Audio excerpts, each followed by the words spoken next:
behalf of Cleveland Clinic and its Heart and Vascular Institute. I'll be speaking today on creating value from electronic medical records, the story of the heart failure checklist. For Cleveland Vascular Institute, this is the Miller Pavilion. This is the main entrance for the Cleveland Clinic in Cleveland, Ohio. The Heart and Vascular Institute is basically a hospital within the hospital. And a very storied reputation. It's been ranked #1 for heart and vascular care for 23 years.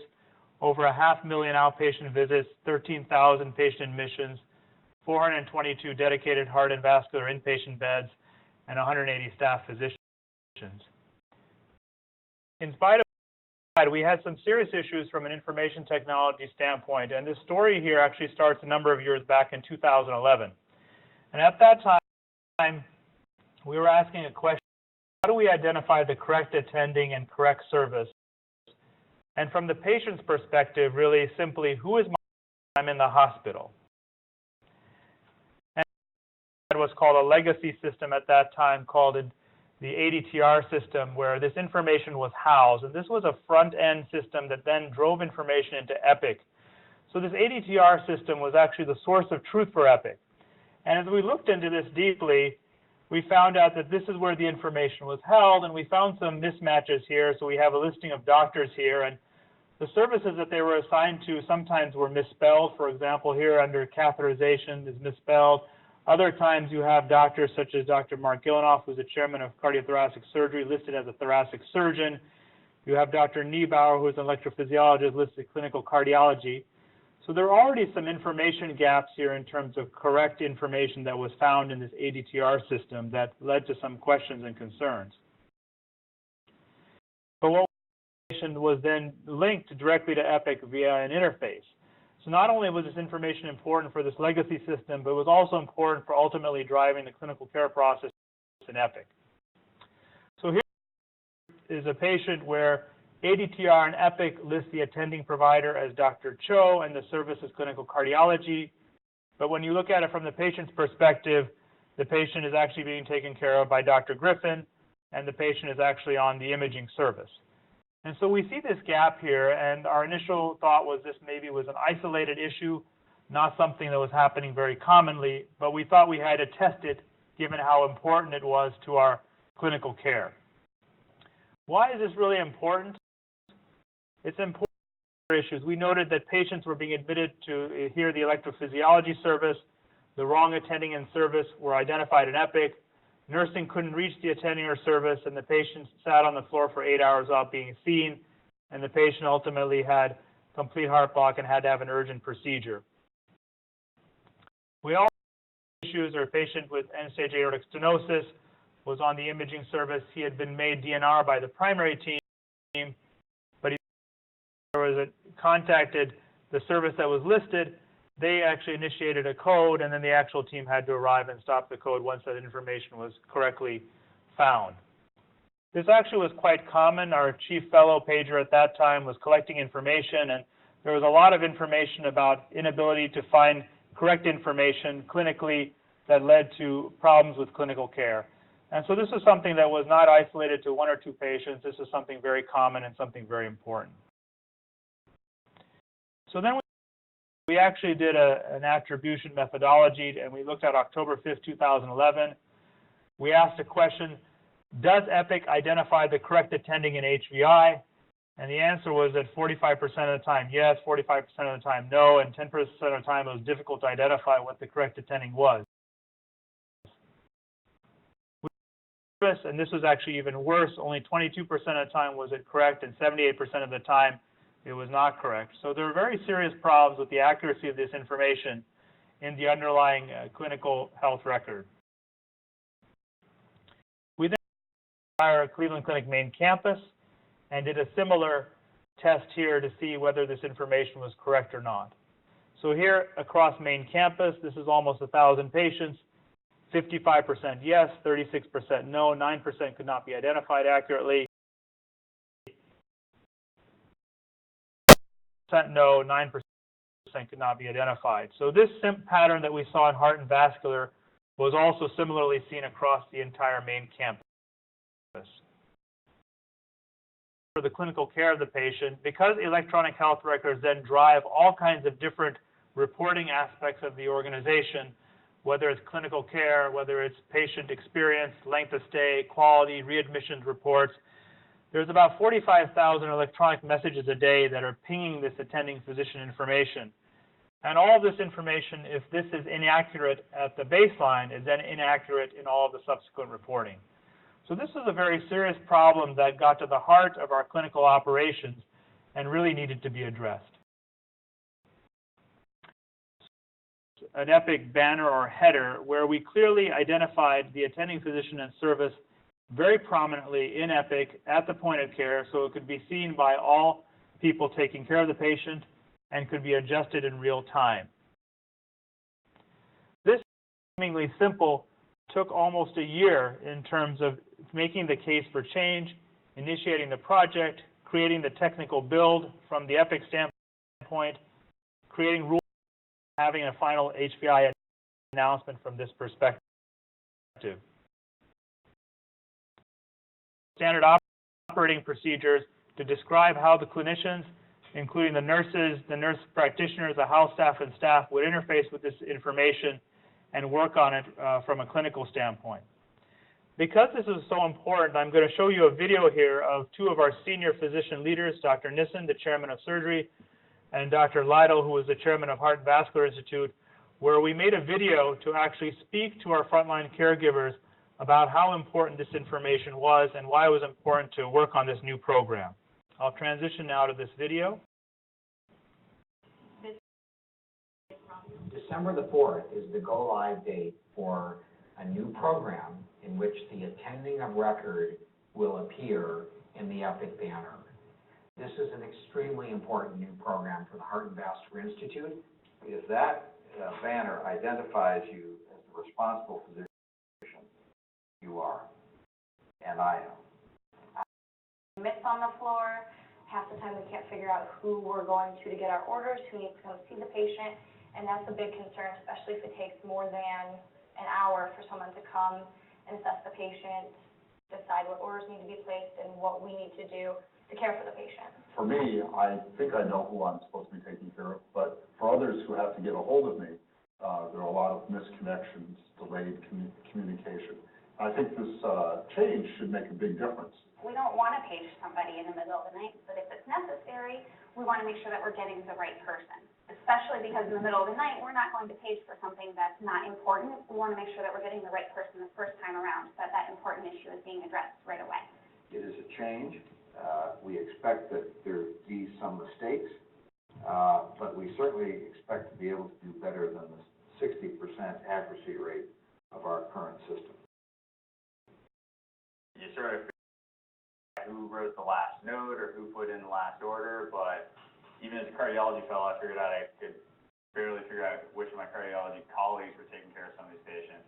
So with this new process, being able to see the physician in the corner of EPIC, you will ultimately eliminate that and eliminate the fear of paging the wrong person or paging, somebody that's not on call or that isn't here. This is, I believe, a step forward into the future. I think it'll make things more accurate, and we ask for your support and cooperation. Thanks very much.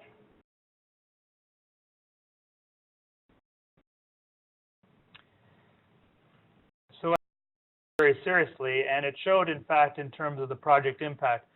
Within 6 days of going live with the project, our accuracy for the attending physician had increased from 45% to 94%, and our service accuracy had increased from 22% to 73%, which shows how seriously both the frontline and leadership took this project. From a sustainability standpoint, we also looked at the information as we went out in time, and in fact, it got better with time. As we followed it out in terms of looking out 30 days and 180 days, overall accuracy exceeded 90%, and this program has now been in place for almost 5 years at the Heart and Vascular Institute. We identify diagnosis, what conditions do our patients have, and we used a technology called Problem List, which is a way to have discrete ICD-9 and now ICD-10 problems listed within the patient's EPIC chart, It allows standardized and structured diagnosis so that we can find here, for example, a patient with heart failure. Rather than searching the chart manually or electronically, we can find a discrete diagnosis for this. So our problemless utilization started here in 2009, and it's been continued. This is our audit through 2013. We've had over 90% problemless utilization, and this continues to this day on in heart and vascular. The next thing we wanted to say is now we have this information, is how do we feed back information about quality to physicians? We are in 2011, and it actually took almost 4 months for there to be any type of feedback to our physicians about clinical quality. This was in the case of CMS core measures. By that time, there was really nothing the physicians could do to impact that, and so we needed to move this earlier into the time process. So we came up with a process called real-time quality feedback. We called it core measure yellow triangle, and I'll show you what that means here in a second. But it basically integrates the problem list, the EPIC banner, and structured documentation. So here, for example, is a sample screen in EPIC where we can now see the patient's service. We can see who the attending physician is. We can see important quality measures. We can find out if the patient has heart failure or myocardial infarction. And you can see here these yellow triangles are gaps where there are needs to either document or correct information or prescribe medications to close these gaps. And this information is available in real time, updated to the minute in EPIC at any moment. So what physicians can then do with the yellow triangle, they can either prescribe the medication, they can put an allergy or contraindication, they can put a temporary contraindication order, or sometimes they can wait if there's some clinical reasons to decide later in the hospitalization. So by doing this and providing transparency to quality, we saw a significant and sustained improvement in our quality measures from the standpoint of myocardial infarction and heart failure. And when we compared ourselves to other parts of the organization that were not using this, our performance was sustained and improved over time. This actually led to very important improvements in our public reporting. And so here you see our public reporting information. Starting in 2013 and 2014, we had near 100% performance improvement. The numbers in 2015, some of these measures actually started to go away, but we were actually very happy with our performance from that standpoint. The next thing, when is the patient scheduled for follow-up after hospital discharge? And to have follow-up appointment scheduling, and we decided that this really should happen at admission. And our goal was to ensure that all patients were discharged with a scheduled appointment. Appointment order in EPIC, which designated the reason for follow-up, when the follow-up should happen, who the follow-up is with, also to have an early follow-up with a nurse practitioner or physician assistant, and then also a feedback loop to the ordering individual with their pager or phone number. And the way this practically happens, this order gets placed, it gets sent to a scheduling pool. That scheduling pool acts upon it, finds the order, and finds the appropriate appointment, and then text pages back. This actually happens typically during business days with a feedback loop of a couple hours. So this can actually happen quite quickly. And therefore, then the patient leaves now with an appointment clearly designated on their discharge summary prior to the time they leave the hospital. Extensively, and we are typically running anywhere from 500 to 700 patients who are using this order in the Heart and Vascular Institute. This is now being moved across the entire Cleveland Clinic as part of an enterprise project. So we put together the EPIC banner and header for the attending service. We had accurate data attribution. We had problem lists to find our patients with particular diagnoses. We had structured documentation, and we also had a follow-up appointment order. So these were some of the key foundational initiatives that were necessary for us to then move into the next part of our program. So here, clearly, as we start, is that we have our foundation as we described.